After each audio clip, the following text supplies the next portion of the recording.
Look at the dysfunctional, almost comedic interactions between Walt, Jesse and Mike. Get a hold of that saw, we gotta fix it. How? How? We'll break it in half and move the handle up to here. Oh. Bring it back now. It won't work.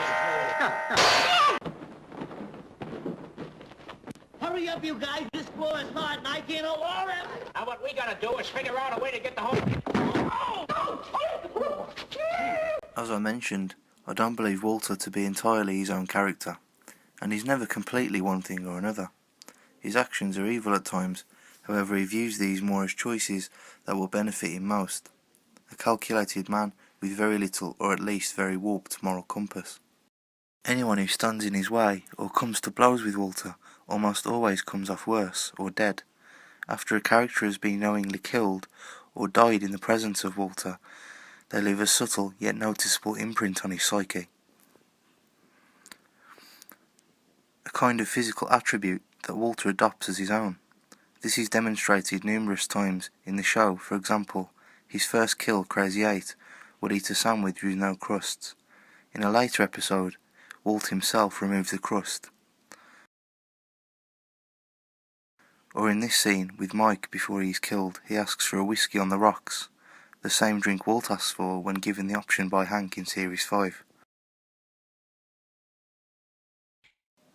He takes an element of someone's personality that says a lot about that character and attaches it to himself in a seemingly vain attempt to become that which he knows is out of his grasp. Do you know how much I make a year? I mean, even if I told you, you wouldn't believe it. Do you know what would happen if I suddenly decided to stop going into work?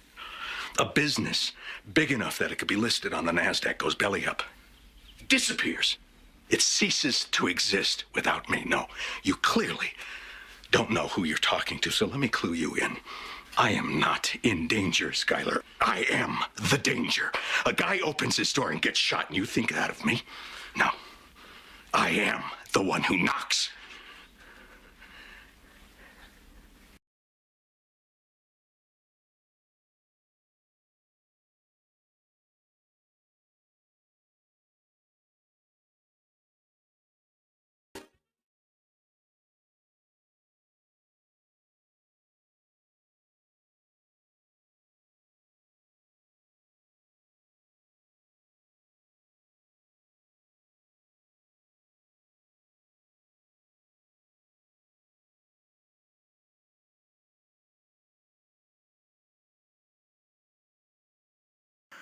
Breaking Bad is littered with a number of segmented, random-seeming events shown right at the start of an episode, in order to get the viewer's interest piqued. It's not unusual in other crime shows such as CSI or Law & Order to leave an open-ended sequence only to be answered later on. The aeroplane crash at the start of Series 2, Walt returning home on Series 5, and the death of Tuco are all examples of this abstract communication technique. The pink bear from Series 2 has become the root of some of the most grisly outcomes to befall an unfortunate few characters, chiefest of which would be an uncanny resemblance to a lacerated Gus Fring. Most fans would agree that it's not a huge shocker given the burnt face of the bear. It's a near-perfect match. However, I would argue that there's more connections to be made than first appear. For instance, the bear and Jesse, aside from sharing its likeness with his last name, seem to have a voodoo-like effect on him being dealt such a horrible hand throughout.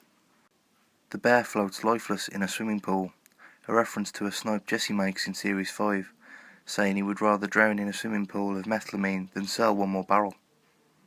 Chemical intoxication was also the reason his first real love interest, Jane, met a particularly unsettling end. Lastly, after Pinkman's capture and subsequent slave-like treatment at the hands of Todd's Uncle Jack, he is badly beaten and lends a direct visual reference to the bear's deteriorated face.